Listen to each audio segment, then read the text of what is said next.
Thank you very much. Good afternoon. Leon, this year's theme, promoting public spirit in the public sector in Uganda. Bring us up to speed on what's happening in Kampala right now.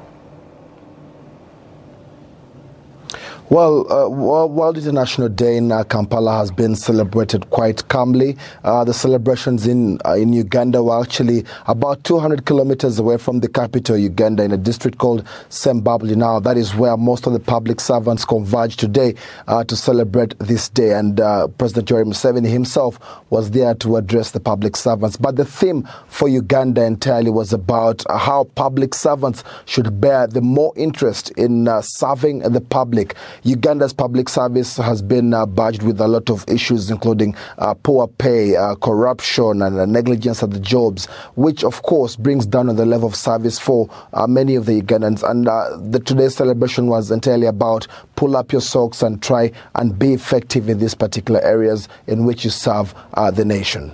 Leon, there's a perception out there in some quarters that Uganda's labor unions are not as effective as they should be when it comes to fighting for workers' rights. Now, there have been reports of intimidation, perhaps some manipulations, and the pursuing of personal interests, rather. How much trust would you say that workers in Uganda have in their labor unions right now? Well, certainly it's true what you've said, and the trust in itself is quite divided. The greater part of which the labor unions actually have an influence is with the teachers, and the teachers themselves, they have not as much say as individuals or as a small group, and they have to go through the labor unions. Now, the divide there, of course, comes through with other sectors, like with the medical officers. They have their other line of thought. The teachers too have their line of thought. But for the past few years, the labor unions have been fighting much more for the teachers, and probably the teachers themselves have as much trust in that sector.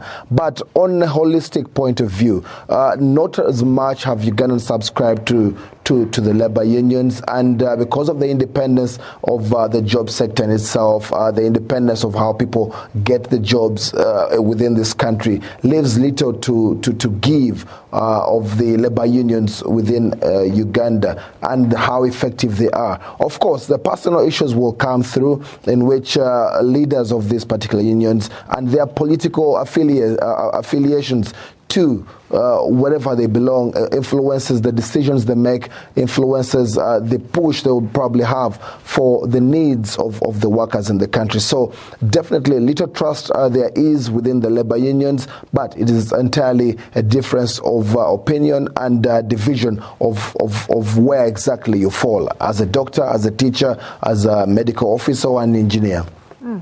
Leon, before I let you go, I just want to ask you this.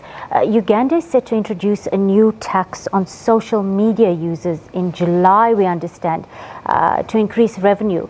Human rights activists are up in arms, of course, worried that this is a move to silence dissent. Now, more than 40% of Ugandans use the internet. That's about 17 million people.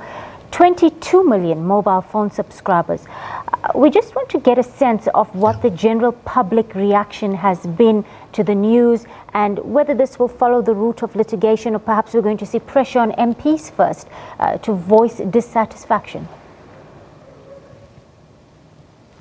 Well, that particular levy has been mooted by the president himself. He says a particular percentage should be levied on internet users, of course, social media platforms that include Facebook, Twitter, where quite often he has been criticized. And definitely, as the public themselves seem to say that this definitely is not going to help Ugandans, while the government seems to promote the use of information technology, internet, and innovations in that particular area. This particular levy or tax is a drawback. It is something of 2 steps forward and 5 back.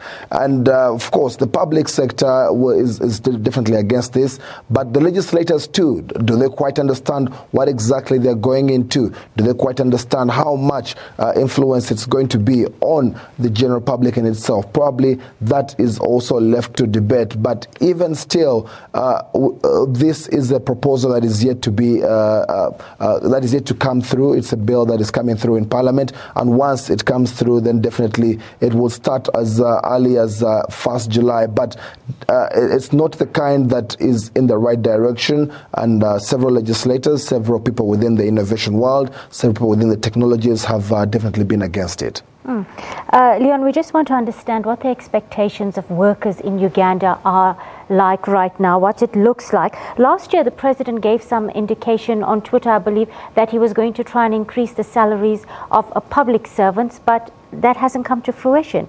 And we just want to gauge what the impact of that has had on the public consciousness regarding the president right now. Well, certainly that is something, and it's a very big concern for those within the public service, and it entirely hits much on people like the teachers and the doctors. The doctors last year had a strike for several days, and their demands therein were entirely about how much pay they need to get. A doctor here, the highest probably they get paid is about $500. They need more because of the time they spend at work, the needs, the demands on themselves and family and transportation and housing, and they are saying we need a bit more. The challenge, however, therein is that right now Uganda is planning on getting in 200 Cuban doctors now. Today, President Yoweri Museveni in his speech said that he is doing that because they doctors in Uganda behaved unprofessionally. That in itself is an indicator that probably even the particular increment they should be expecting may or may not entirely come in the short or even a mid-term. For the teachers, definitely there is a challenge. Uganda's policies were recommending that a teacher, probably grade 3 teacher in primary, could probably earn much more than the head teacher of that particular school, and there was a divide therein between the teachers and the head teachers, and they were saying this definitely creates a bit of an inequality. If I'm your head and you're getting a bit more, it doesn't quite augur well with me. So that is where the differences are with how much can be given out, especially in the education sector and the medical sector. But it entirely comes back down to how much money the government has and how much money the government is willing to let out to have an increment for the salaries of people within the public sector. Leon Solomon, thank you so much for joining us on the SABC News Desk this International Workers' Day. He's, of course, bringing us up to speed on workers' rights and issues and their interests this International Workers' Day.